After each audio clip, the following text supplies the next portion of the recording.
pour une nouvelle capsule coaching sur ECS Coaching. Donc, je me présente quand même. Alison Vincent, j'ai 33 ans, je suis maman de 2 enfants. Je suis dans mon métier actuel, professeure d'anglais et formatrice, mais pas que.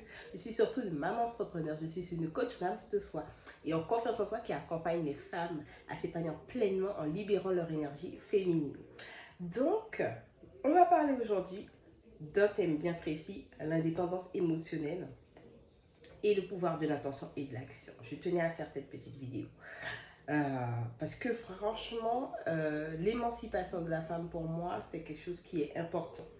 Quand la femme comprend mieux sa place, elle est capable de faire beaucoup plus d'actions et on sait très bien que les femmes, avec leur énergie, elles sont capables de faire bouger les choses et de faire les choses se concrétiser pleinement, que ce soit au niveau de la société, que ce soit au niveau de l'éducation, que ce soit au niveau du monde professionnel, que ce soit au niveau du monde socio-professionnel, entrepreneurial et même au niveau de la famille. Quand une femme bouge, quand une femme est en action, tout le mouvement suit en fait, tout simplement. Donc on va parler d'indépendance émotionnelle, comme je te disais. Donc pourquoi l'indépendance émotionnelle? Parce que pour moi, la femme qui a quand même cet amour pour elle-même, sa confiance en elle-même, son estime d'elle-même, qui arrive quand même à avoir des relations amoureuses épanouies par sa maturité émotionnelle, permet que vraiment, dans tout ce qui découle dans ses piliers de vie, ça va beaucoup plus aisément et c'est beaucoup plus fluide. Donc, qu'est-ce que j'entends par indépendance émotionnelle? Donc, de faire en sorte que ton bien-être émotionnel, tu sois consciente que tu es un être émotionnel en tant que femme.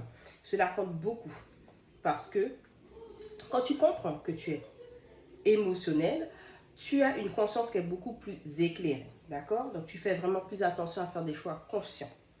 Tu fais attention pour guérir tes blessures, guérir tes traumas, ne pas être en dépendance affective, ne pas être dans la peur, l'insécurité, dans une agressivité qui n'est pas comprise, de ne pas avoir de peur en recalquant des schémas familiaux que tu as connus par rapport à tes parents ou par rapport à des précédentes relations, de ne pas rester dans des relations où c'est violent, où tu n'es pas respecté, où on te maltraite, où on te blesse, de vraiment faire prendre conscience que ton indépendance émotionnelle te permet de faire des bons choix au niveau de tes relations amoureuses, mais pas que, mais aussi pour tes relations amicales, familiales et même professionnelles.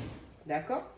De faire attention aussi que tu guéris par rapport à tes relations, par rapport à ton mindset. De faire en sorte que dans tes relations, quelles que soient tes relations, qu'elles soient basées sur la transparence, de l'honnêteté, de la confiance, du respect, de l'amour, et que tu fasses attention aussi aux connexions avec les énergies féminines et masculines. D'accord? Vraiment pour que aussi par ton indépendance émotionnelle, que tu sois beaucoup plus sereine et en paix dans ta vie. D'accord? Et de faire en sorte aussi que par ton indépendance émotionnelle, tu es capable d'analyser, de voir avec ton intuition, ton sixième sens, que cette relation elle est saine, que cette relation-là est toxique, elle n'est pas saine.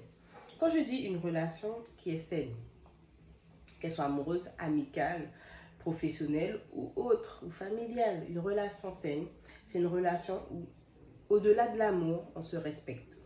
Quels que soient nos liens, familiaux ou pas, on se respecte. On n'est pas là dans une énergie où on veut recevoir tout de l'autre et on ne donne rien et on attend. Une relation est saine quand chacun construit la relation pour qu'elle puisse s'épanouir, quel que soit le lien qu'il y a derrière cette relation. D'accord? La relation est saine quand chacun donne à hauteur vraiment estimée, respectable, sans s'épuiser. D'accord? Sans trop donner à l'autre pour que chacun puisse recevoir en fonction de ce qu'il a donné, que ce soit équilibré. C'est ça la relation saine, c'est équilibré, d'accord? C'est aligné en fonction de nos personnalités, de nos identités, de nos énergies, de nos connexions, c'est aligné, d'accord? Et quand c'est toxique, c'est que vraiment, à ce moment-là, on n'est pas aligné avec soi quand c'est toxique. Ça ne répond pas vraiment à ce qu'on envisage de notre vie, ce vers quoi on est porté, vers notre mission, vers notre vision. Et quand ce n'est pas aligné avec notre vision, notre mission, notre cheminement, ben là c'est toxique puisque là c'est vraiment malsain, c'est égoïste, c'est pervers, ces manipulateurs et faire vraiment attention à ces relations toxiques qui peuvent être pas seulement amoureuses, hein, mais qui peuvent être aussi familiales ou amicales, donc de faire attention. Autre chose au niveau des relations. La relation claire, elle est saine. La relation qui est trouble, ambiguë, situationship, c'est pas clair. D'accord?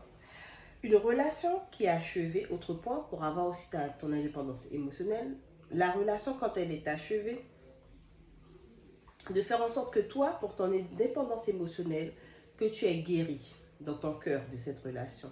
Que tu ne sois pas là à ressasser des émotions, de rancœur, de revanche, d'orgueil, de vouloir faire souffrir l'autre en fait. Parce que tu ne peux pas être indépendante émotionnellement si tu n'as pas guéri de ces blessures, de ces sentiments.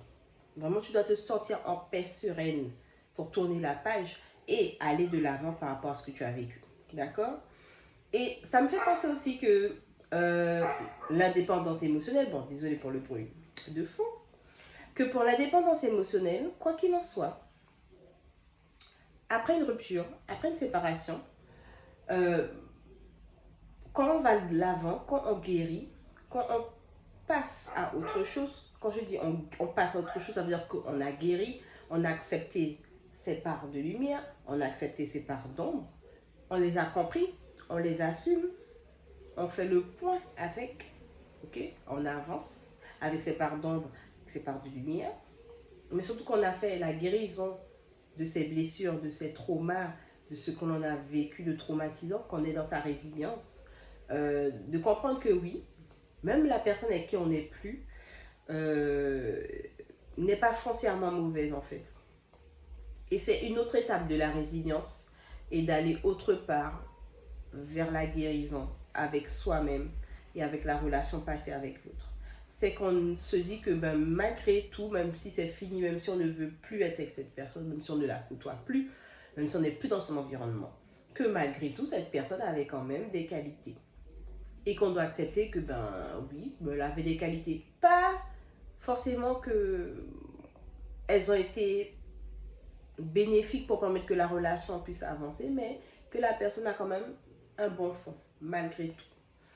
C'est juste que ben, par rapport aussi à cette identité de cette personne dans son être, dans sa personnalité, dans sa connaissance d'elle-même, dans sa conscience en tant que femme, en tant qu'homme, il y avait des choses qui n'étaient pas au point, qui n'étaient pas alignées à vous. Donc faites le point sur ça, travaillez ça pour vraiment permettre que vous soyez vraiment indépendante émotionnellement, que vous ne puissiez pas être dans une dépendance affective, puisque la dépendance affective fait souffrir déjà sa propre personne, mais fait aussi souffrir l'autre. D'accord? Donc pour ne pas blesser quelqu'un, ne soyez pas quelqu'un qui reste blessé. Guérissez-vous. D'accord? Autre point que je voulais aussi aborder, le pouvoir de l'intention et de l'action. Parce que je milite beaucoup, je vais dire ça, je milite beaucoup, plus que militer, je travaille tout ce que je fais en ce sens dans mes accompagnements, coaching, mais pour tout ce que je produis comme contenu, que ce soit sur YouTube, sur mes autres réseaux sociaux comme Instagram ou TikTok, et même Facebook, l'objectif vraiment c'est de vous faire prendre conscience que quand vous êtes, je dirais, armé, et quand vous avez votre bagage que vous portez, vos fondations sont solides en tant que femme, ben, vous arrivez à réussir en fait. Et je prends l'exemple que là, je suis, c'est vrai, je suis encore enseignante, mais j'ai aussi mon activité que j'ai créée en fait. Et peut-être que je n'avais pas porté aussi loin ma mission de vie, ma vision quand j'étais petite, mais au fond de moi, je savais très bien, que ma mission de vie, ce que j'ai à cœur de faire dans ma vie, n'était pas juste limité à une salle de classe en fait, que fallait que je puisse aller et je puisse cheminer ailleurs, que je puisse m'ouvrir ailleurs, que je puisse aller aussi enseigner, transmettre ailleurs en fait. Donc, c'était pas limité par un espace d'une salle de classe. Je suis fille d'enseignante, oui, je suis fille d'enseignante, c'est vrai. Mais c'est vrai qu'avec ce travail de connaissance de mes dons, de mes talents et surtout ce travail constructif d'énergie féminine, d'amour de soi et de confiance en soi, c'est ce qui m'a propulsée et qui m'a permis vraiment d'aller plus loin que ce que je faisais dans mon activité actuelle, hein, et que je puisse vraiment aller créer vraiment cette entreprise, de créer ce business parce que je savais que derrière mes dons et des talents, il y avait beaucoup plus que juste le métier d'enseignante. Voilà, je suis une transformatrice, je suis une créatrice, je suis une guide, je suis une édificatrice.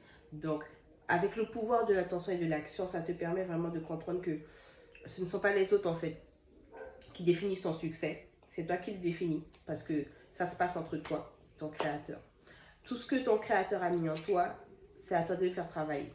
L'énergie féminine, elle est en toi. L'énergie masculine, elle est en toi. Tu dois l'équilibrer, tu dois la travailler. Et en fait, ce qui te permet de te propulser dans le succès, que je ne définis pas par les besoins matériels seulement, je définis le succès quand, en fait, ce que tu as de ta vision de ta réussite de ta vie, pas de ta réussite de la vie, ta réussite de ta vie, c'est ça ton succès en fait. Quand tu arrives à répondre à tes propres besoins, que tu arrives à te lever le matin pour faire ce que tu aimes, que tu arrives à aligner ta vie de femme, que tu arrives à aligner ta vie de mère, que tu arrives à avoir du temps pour toi en solo, que tu arrives à avoir du temps pour toi, pour ta famille, tes amis, c'est quelque chose. Et en fait, plus tu fais les choses avec intention et conscience, avec foi et amour, plus tu vas réussir.